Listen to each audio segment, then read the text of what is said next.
ఉత్తమాభిరుచి గల స్వాధ్యాయ వీక్షకులందరికీ కూడా దత్తశర్మ నమస్కారాలు.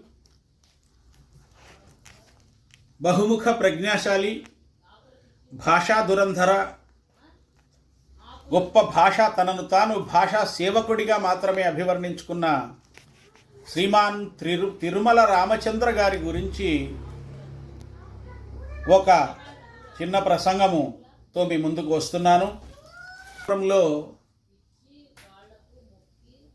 రాయలసీమ సాంస్కృతిక సమితి వారి సభల్లో ఈ పద్య ప్రసంగము చేయడము జరిగింది.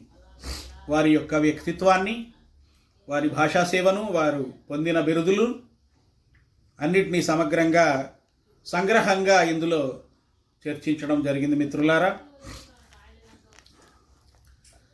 తిరుమల రామచంద్ర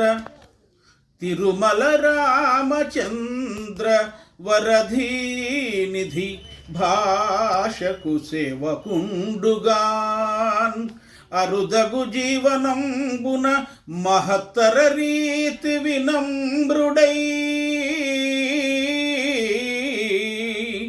చిరమగు కీర్తి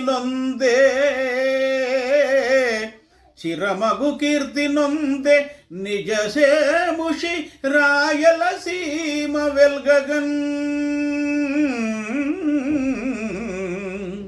తిరముగ నిల్చునయ్యనఘు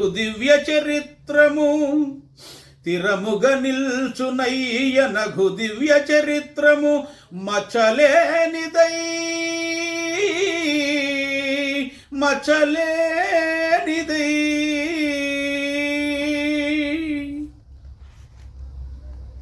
అనంతపురం జిల్లా ధర్మవరం దగ్గర రేగటిపల్లి అనే కుగ్రామంలో ఆయన పుట్టారు. తర్వాత మాతామహుల ఇంట హంపీలో ఆయన బాల్యం విద్యాభ్యాసం గడిచాయి. రెండవ ప్రపంచ యుద్ధము కాలంలో సైన్యంలో ఆయన పనిచేశారు సుబేదార్గా. అప్పట్లో ప్రఖ్యాతి చెందిన సాహిత్య పత్రిక భారతికి సంపాదకులుగా వ్యవహరించారు. ఇంత చేసిన నిరంతర వినయ సంపన్నులు తిరుమల రామచంద్ర గారు. రేగటిపల్లి బుట్టి చిగురించగ విద్యలు హంపి వద్ద తారేగెను సైన్యమందు తగ రెండవ విశ్వపు యుద్ధమందునన్ మ్రోగెను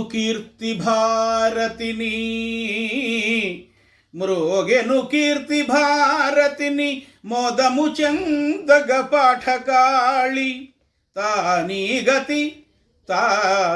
గతి భాషకున్ వినయ నిర్భర సేవకునంచు చెప్పగన్.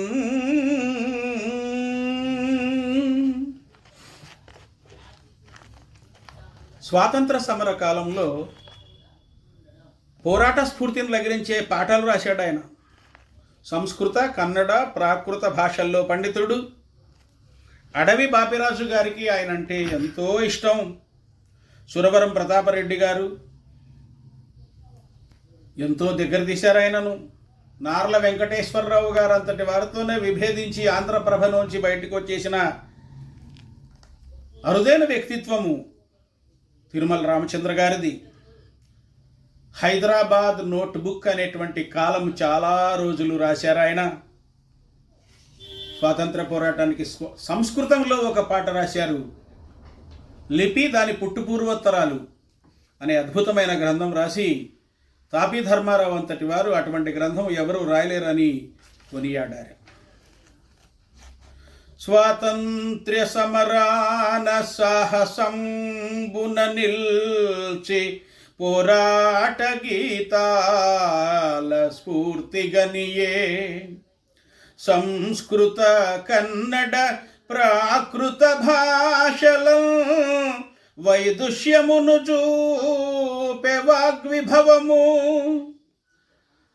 బాపిరాజు అడవి ఆదరించను ప్రీతి సురవరము బద్ధము చూపపథము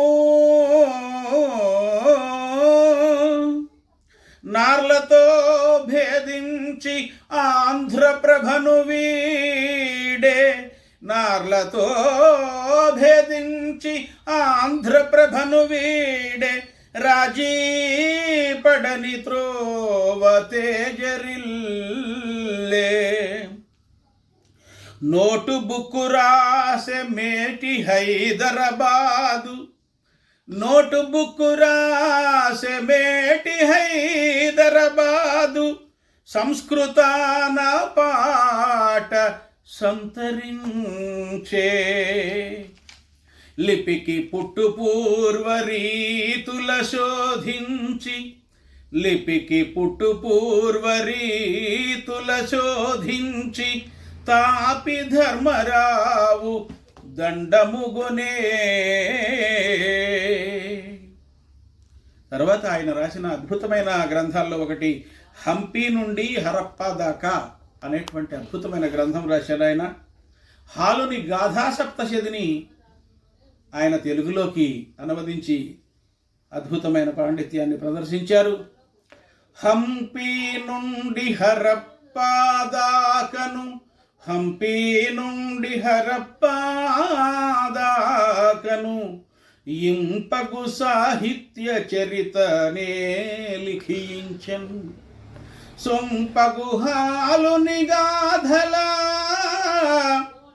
నింపెను రచనా విశేషమెల్లను గరిమన్, నింపెను రచనా విశేషమెల్లను గరిమన్. ఇక ఆ మహానుభావుడు అందుకున్న బిరుదములు. ఇది సుగంధి వృత్తము. పత్రకారులందు తాను ప్రాపు బొందె రత్నమై, పత్రకారులందు తాను ప్రాపు బొందె రత్నమై, చిత్ర సత్కళా సువాణి చేరె కీర్తి పెంచుచున్.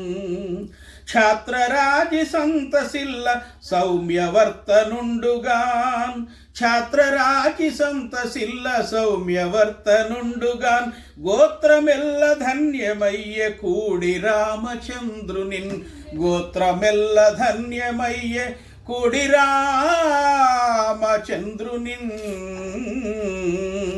పత్రకార్ అంటే హిందీలో జర్నలిస్ట్ అని అర్థం. పత్రకార రత్న అనే బిరుదము ఆయనకు ఇవ్వబడింది. తర్వాత చిత్ర సత్కళ వాణి అనుగ్రహము పొందినట్టుగా ఆయన వలన ఆయన వంశమే కాదు తెలుగు భాషే సుసంపన్నమైంది. ఆ మహానుభావుని గురించి ఈరోజు మనము స్మరించుకోవడము వల్ల మన జన్మ ధన్యమైందని భావిస్తూ మిత్రులారా సెలవు తీసుకుంటున్నాను.